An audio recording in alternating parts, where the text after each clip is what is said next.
Dogs are awesome. Uh, I couldn't imagine what my life would be like without without them part of my life and my family. Yeah, there are so many people who don't have a pet in their family and have never even considered getting a pet.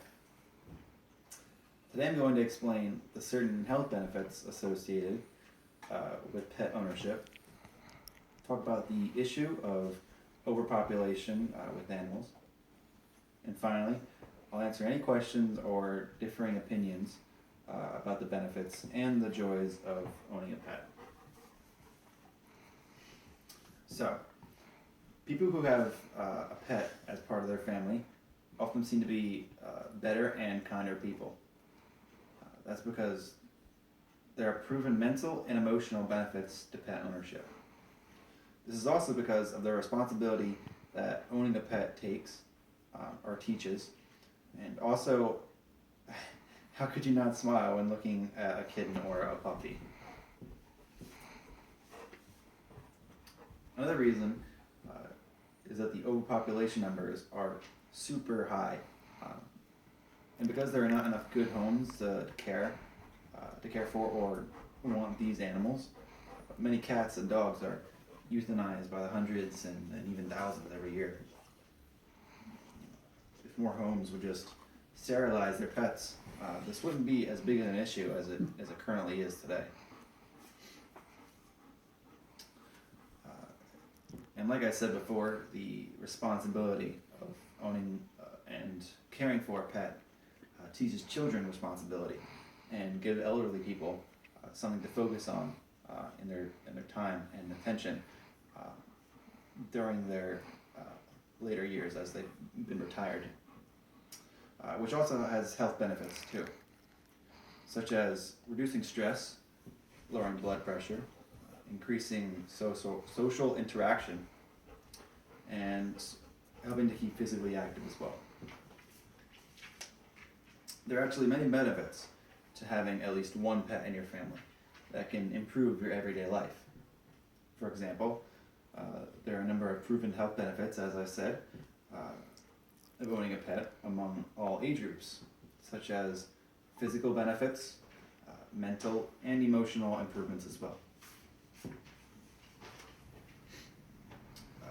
And if every household had at least one dog or cat, or better yet, one of each, that would work towards solving the animal overpopulation problem, assuming that everyone, of course, spayed or neutered their pets, which in itself is a problem of its own. Many people don't get their animals neutered, so the animals end up having babies and contributing to the overpopulation problem. And even when companies and organizations like the SPCA have days where they're basically giving away, like free neuterings, barely anyone shows up, and they're just missing out on the opportunity to make the world a better place, basically. And that to me is ridiculous. Like, you should definitely go and do that. And finally, owning a pet has rewards simply in the unconditional love that they provide. Now, animals don't really care if you're ugly or if you're fat. I mean, they're gonna love you no matter what. And this can help everyone, and not only the people that would consider themselves lonely or depressed. Now, there are many people that will have different opinions about owning pets, but the positives far outweigh the negatives. An example being that a lot of people find and feel as though animals are dirty, hairy, and unsanitary, so they don't want to deal with all that. Now, this is actually a pretty solid point, because animals are dirty, hairy, and unsanitary. But there's also many cleaning products and grooming tools that are inexpensive and can not only keep the home clean, but your pet as well. And it also allows for good bonding time with their pet. Research on particular breeds also helps in this area. Studies show that exposing a child to pets early reduces the likelihood of them developing allergies by over 30%.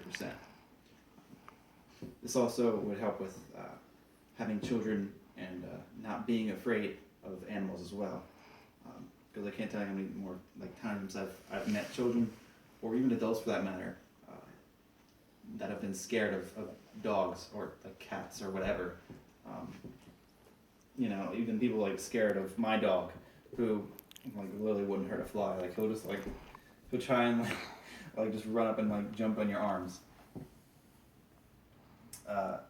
Another example is that animals are too expensive and require a lot of work to maintain, and people just don't have the time in their busy lives to take care of an animal.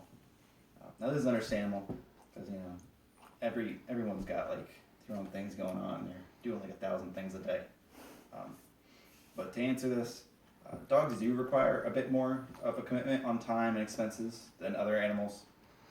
You have to walk a dog, and you have to, they require you to play with them and stuff like that. You have to brush them and all that stuff. So for people who have this concern, a cat should be considered maybe, as their overall expenses are less, and they can easily be left alone for long periods of times. And it doesn't just have to be a cat. It can be a lizard or a bird or a snake. Even a pet rock, if you want to go to extremes. And finally, some people don't ever have pets because they're actually afraid of animals. So, a study at the University of Wisconsin-Madison showed that children who are exposed to animals living in their homes as part of the family early in life have very low rates of being fearful of animals. This is because exposure to animals typically reduces or eliminates the fear of animals. So, like I touched on before, usually you have to face your fears in order to get over them. So, as long as you're around an animal, your fear will eventually go away. So as of now, I've talked about how animals make a wonderful addition to every family, and pet ownership is shown to have numerous benefits. I've said how every household owning and sterilizing at least one indoor pet would help to drastically reduce the numbers of animals euthanized every year. And I reviewed and responded to some of the opposing views of why people don't want animals as a part of their family. Now, my cats and dogs definitely have changed my life through the many benefits I have seen by including them in our family. And without them, the house doesn't quite feel like home.